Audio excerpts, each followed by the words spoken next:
Hello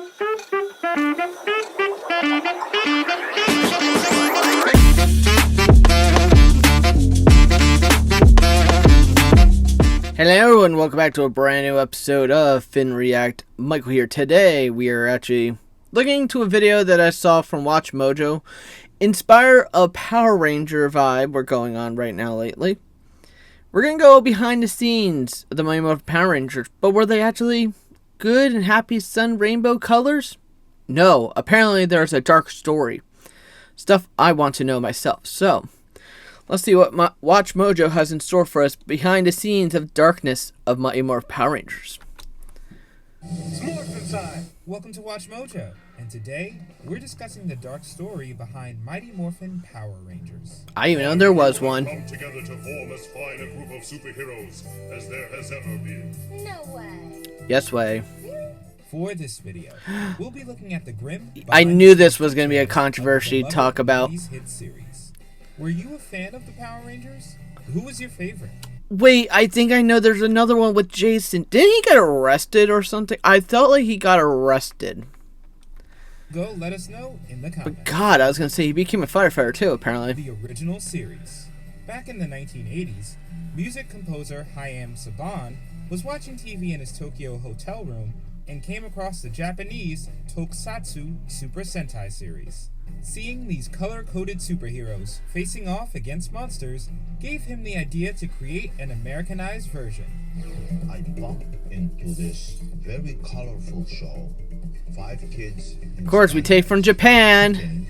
Monster Bug. And I thought, this looks like fun. After almost a decade of failed pilots and rejection, Saban, with the help of Fox's then head of programming, Margaret Lesh, finally launched Mighty Morphin Power Rangers in 1993.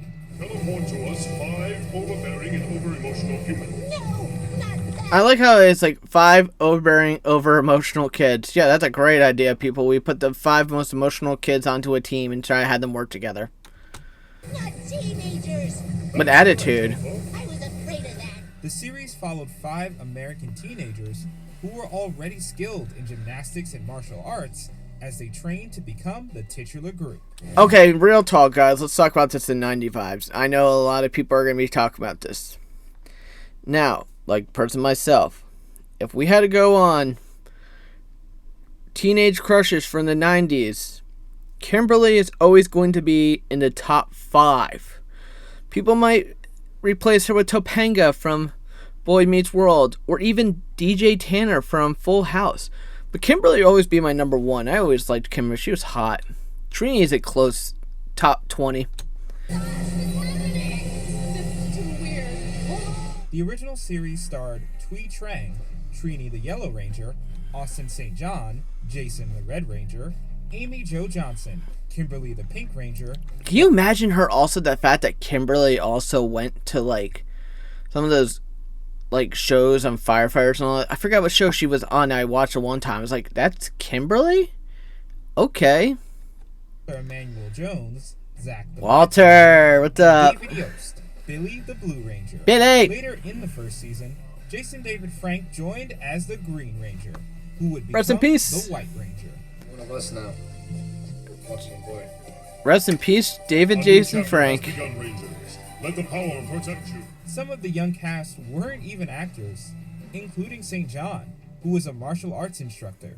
Since the actors' faces were under helmets, Saban used footage from Kyoryu's Sentai Zyuranger and other Super Sentai series for the fight scenes. Yeah, we were very stupid enough to believe that these guys can actually pull it off, and we were like, yeah, look at Jason kicking their ass. Oh, we just fell for it as we got older. Pretty stupid on our eyes, but that's okay. However, the cast did perform some of their own stunts. Okay. Mastodon. Pterodactyl. Triceratops. The morphing?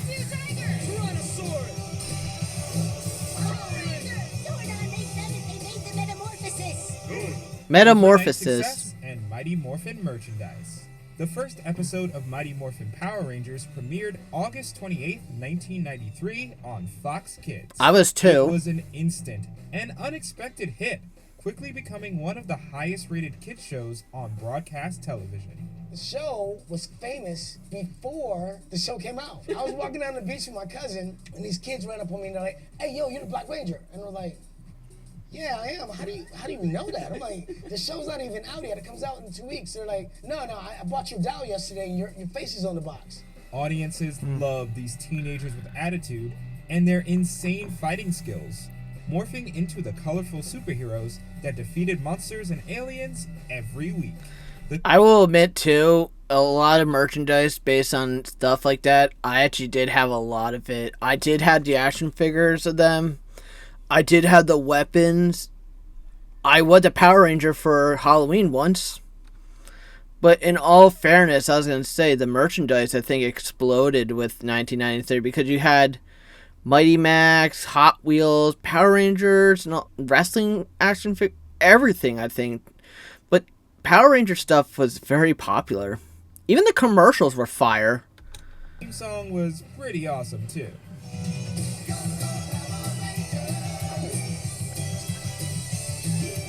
Massive popularity. Toys R Us! It wasn't long before I miss that store. Flying off the shelf. For real! Just blowing out of the stores. People are fighting in the aisles. Well, yeah. We were getting over 450 calls a day. Why can't I get these toys? Why aren't they on the shelves? Toys, costumes. This is the commercial. I remember this one. Bed sheets, toothbrushes. Saban Entertainment and Bandai created. And I did have the dagger too. The dagger I remember having. I did have the White Tiger sword. Multi-billion-dollar merchandising empire that would dominate the 1990s and beyond. I've done a lot of work other than Power Rangers, but I don't think I've done anything that has as much merchandise. So, I'm like, That is true. continuously follow me. I don't think. The comic books and I'd say back then, majority of them probably haven't. But I think nowadays, I think the only one that went on to success out of the group, I would have to say Kimberly. I mean, I think Tommy stayed in the route of Power Rangers. Trini passed away with a whole different story. David got away from the situation due to some controversy. I think Jason left to do. Jason went to do something, and then he got arrested. And I think Walter still did side gigs of TV shows, but he wasn't really memorable. With all the hype surrounding the show came sudden fame for the young cast, something they had to adjust to fast. I did not like the amount of people who suddenly knew who I was, but I don't know who they are. I think She still looks like it. In 1994, the 6 cast members became ambassadors for the DARE program and made national news when an appearance at Universal Studios shut down Los Angeles traffic. we do our first show, and it's crazy. You know, they say, he does the power of the mastodon. He is Zach. And I play Zach, the Black Ranger. I take off my helmet, the crowd goes, there are lights everywhere. Everybody's taking pictures. A crowd of roughly 35,000 people attended the conference, with some camping outside for hours. That's scary. Come out on stage, and it was like the biggest rock star moment we had. People just, Jason. Oh, he's a Cowboy fan. Your name, Boo. your standing up on the back of your neck. It was intense. Low wages and poor working conditions. Well, Power Rangers proved to be a lucrative venture for well, think about it more. It was like 1993 and 1994. Back then, they probably weren't the best working low wages you can guys get compared to what it is now in 2025. Well, 24, you know, still. on and the higher-ups. But the cast quickly realized that they weren't getting the pay they deserved. Here we were, just, getting paid peanuts, non-union. Because we did one personal appearance at Universal Amphitheater. I think it holds like 4,000 people. We had to do like 7 shows that day because so many people came. They worked long hours, sometimes 12 to 15-hour days, 6 days a week, and reportedly made about $600 a week with 0 residuals. The success of the show led to daily episodes instead of weekly, which increased the production schedule and took an even bigger toll on the cast and crew. As an ununionized show, and as actors without agents, there wasn't anyone to advocate for better pay or improving poor working conditions. There has to be another way. Trini, Zach, and Jason, in your hearts you will always carry the spirit of the Power Rangers. But your destiny... Oh, I remember this. This was sad. Joe Johnson detailed the time when she and David Yost were almost injured in an on-set accident and revealed that she and Thuy Trang once had to work the morning after an earthquake. The first actors to leave the show were Trang, Austin St. John, and Walter Emmanuel Jones. Yeah, that was... It's so sad that they're leaving. It was such a weird twist, the fact that people thought about. People were like, in reality, watching it on TV, and they're like, holy crap, Jason, Zach, and Trini are gone. You know, we're not going to see them anymore. And then we got replaced with Jason, Adam, and Aisha, which I think they basically covered up a lot of situations. But, I mean, Adam, I think, to me, is the biggest success between him, Rocky, and Aisha, because I think Adam went on to do a lot of voiceover. There's a lot of animes that I remember as Adam, and I'm like, holy crap, this guy used to be a Power Ranger. The three of them wanted to have a union and receive more compensation, but were turned down, and quickly replaced in the middle of the second season. The cast is replaced just like they do in Japan every year. In 1994, Karen Ashley joined the cast as Aisha Campbell / Yellow Ranger, Johnny Young Bosch as Adam Park / Black Ranger, and Steve Cardenas as Rocky DeSantos. Behold, I present to you the new Power Rangers. Rocky, Adam. Isn't this incredible? The three newbies also starred in Mighty Morphin Power Rangers the movie, which was released June 30th, 1995. Well, pack your bags. This was a good movie. Right back where you came from. A teenager with a big mouth. Not much has changed in 6,000 years. You obviously don't know who you're dealing with, Mr. Raisinhead. Really? Yeah, we're the Power Rangers. Woo! Where's my autograph book? Controversy over the years. So many. The Power Rangers have had their fair share of controversies.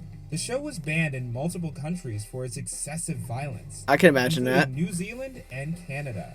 In 1994, Norway, Sweden, and Denmark pulled the show from the airwaves after the tragic death of a young girl at the hands of classmates, even though there was no direct connection between the two. Malaysia, Vietnam, and the Philippines banned the word morphin from the title and anywhere in the series, fearing it was too close to morphine, the drug. What? How? The universe is once again in your hands, Power Rangers. Weird. Aside from censorship issues, Power Rangers garnered criticism for the racial coding of the Black Ranger being played by a black man and the Yellow Ranger my by God. an Asian American woman. Really? Because this was such... This is more comedy gig when nowadays. People don't even think... See, I think people my age don't really take it as serious, like, oh, racial controversy. Black guy's playing a Black Ranger. Trini's playing a Yellow Ranger. That's Asian. No. I mean, you end up switching it throughout the next seasons. Aisha was basically playing Yellow Ranger, she's black, and Adam, who's Asian, playing the Black Ranger. It just... People are very sensitive. That's the problem with a lot of these things nowadays, that people are so sensitive about stuff like this. People my age, that born in the 90s, we didn't care. We didn't pay attention. It usually was. The pretty girl used to be the Pink Ranger. The nerdy weirdo gets to play the Blue Ranger. The tough guy used to play the Red Ranger. And the entertaining guy, I mean, throw the Black Ranger, and the one with style and technique, Yellow. We never thought of it as racial stuff. It just, to me, people overreacted and thought of it way too much than it should. And that's what bothered me. Jones says it was purely coincidental, and the first Yellow Ranger in the unaired pilot was played by Hispanic actress Audrey Dubois. Thank you. I felt like for people of color, it was really inspiring. Overall, it was inspiring for everybody. I mean, like, you know, in the pilot, the Yellow Ranger was Latina. So at that time, It wasn't really such a big deal. It was like, oh yeah, that's okay, Black Ranger in black costume, which I would have picked anyway. Perhaps the dark... That's the problem. People made it such a big deal when it shouldn't be. And that's what I think a lot of people got pissed off about, because people made it such a big deal than it should. In reality, maybe he won. I mean, maybe he wanted to be the Black Ranger. You can't really go against him. It's like, oh, you only picked him because of... No, it was his choice. Of the MMPR controversies is one that not many have discussed. It wasn't until years after his time on the series that David Yost spoke out about the reason behind his departure. Writers, directors, it's not that people can't talk about me and have their opinion about me, but continuing to work in an environment like that is really difficult. In 2010, Yost revealed in an interview that he was subjected to on-set harassment for his sexual orientation, and the crew regularly used homophobic slurs when talking about and to the actor.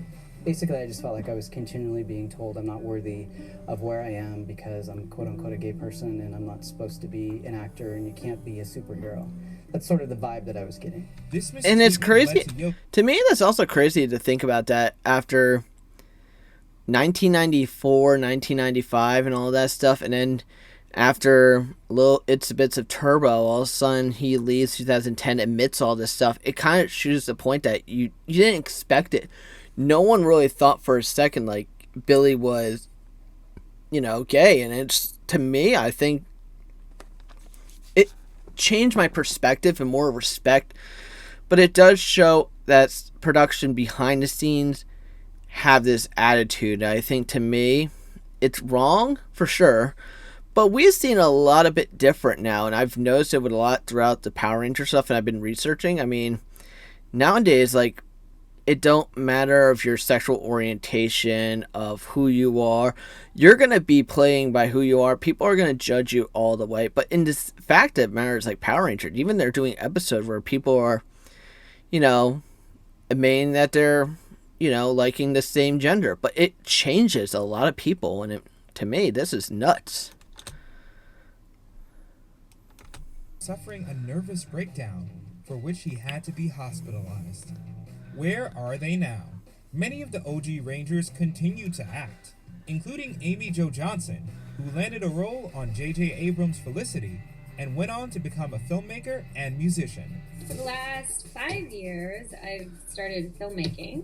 I've done 3 short films, and I just finished my first feature film, which is called The Space Between. Walter Emmanuel Jones also continued his acting career, appearing in shows like Moesha and Buffy the Vampire Slayer, and later lending his voice to 2013's Cloudy with a Chance of Meatballs 2. Really? Yost left acting behind and became a producer whose body of work includes reality shows Temptation Island and The Real Housewives of Beverly Hills. And the fact of the matter is that both Billy and Zach came back for the movie that came out on Netflix for Mighty Morphin Power Rangers, Once and Always.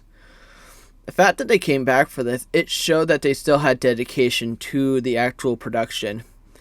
And to me, it showed dedication that, as much controversy, as much stuff that went on, they still were dedicated to what they did. And it kind of shows that, you can't really leave that stuff behind.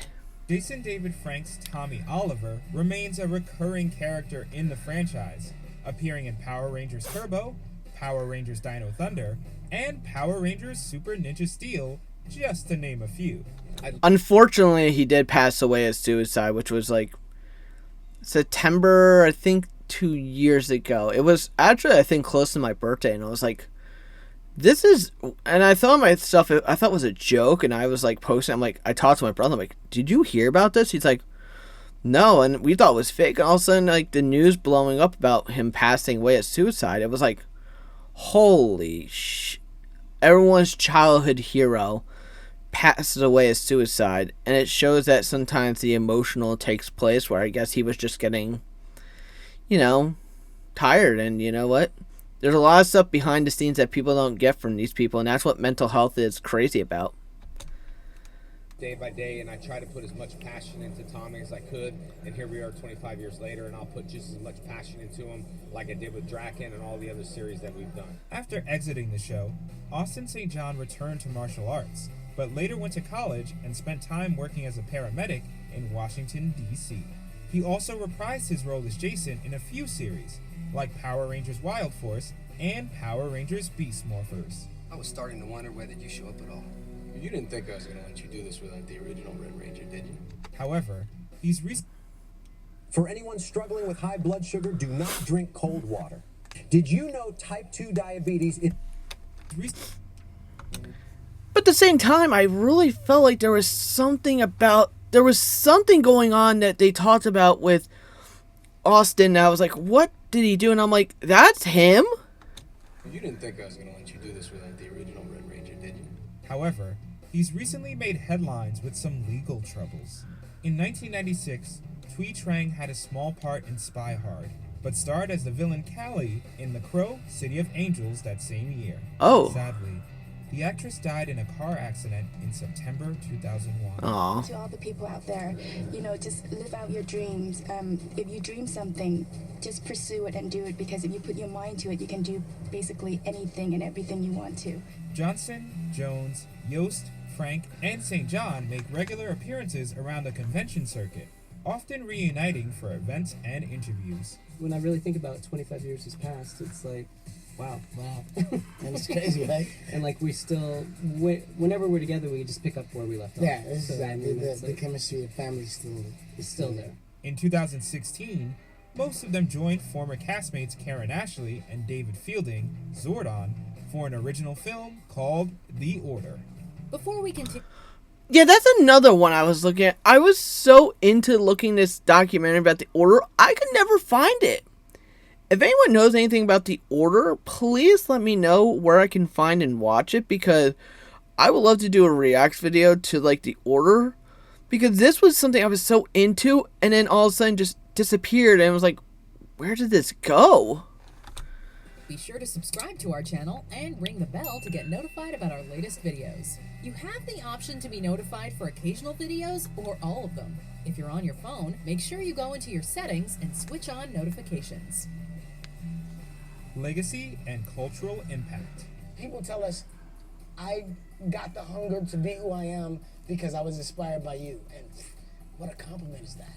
Mighty Morphin Power Rangers was a 90s phenomenon that continues to be one of the most successful media franchises in history.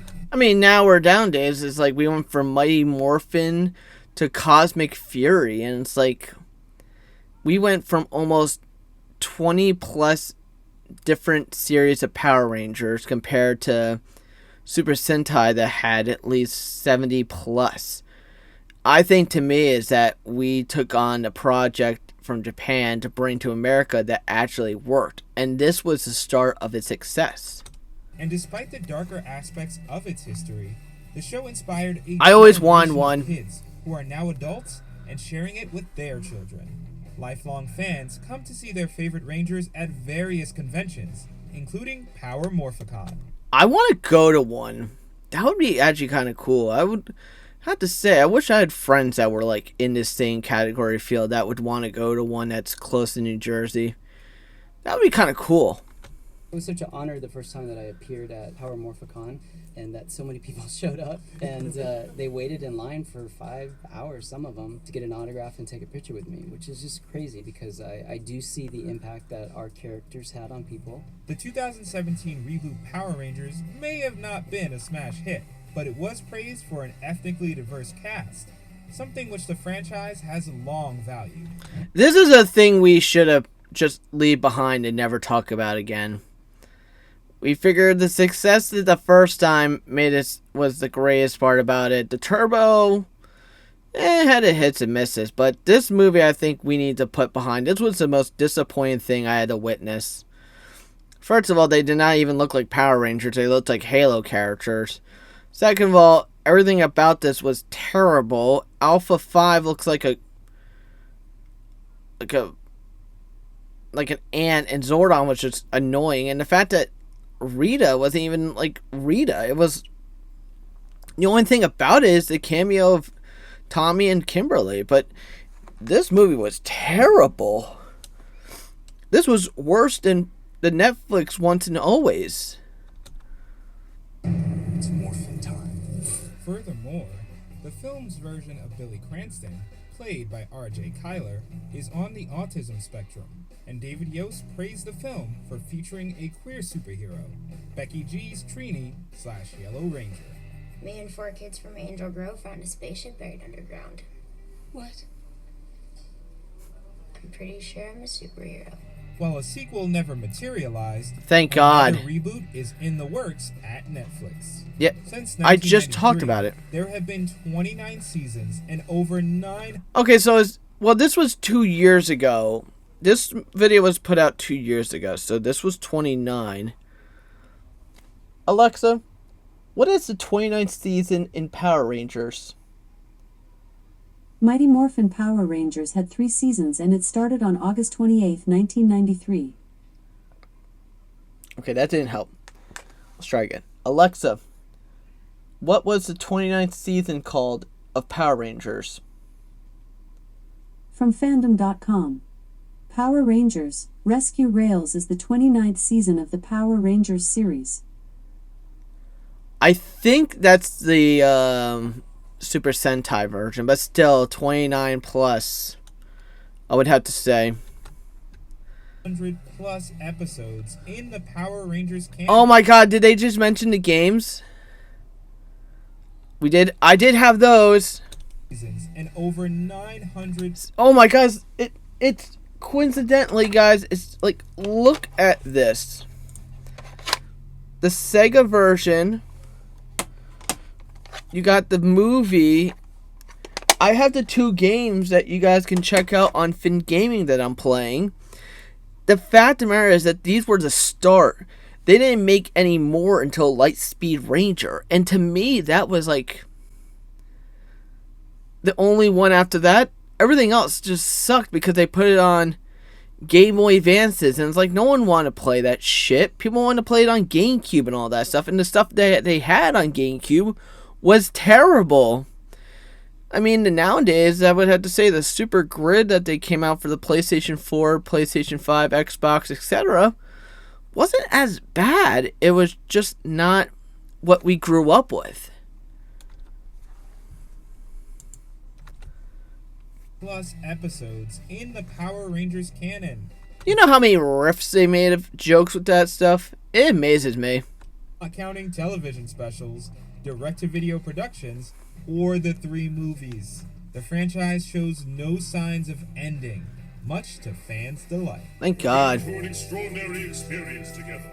You need each other now, and the world needs you. Yeah, alright, I'm in. Me too.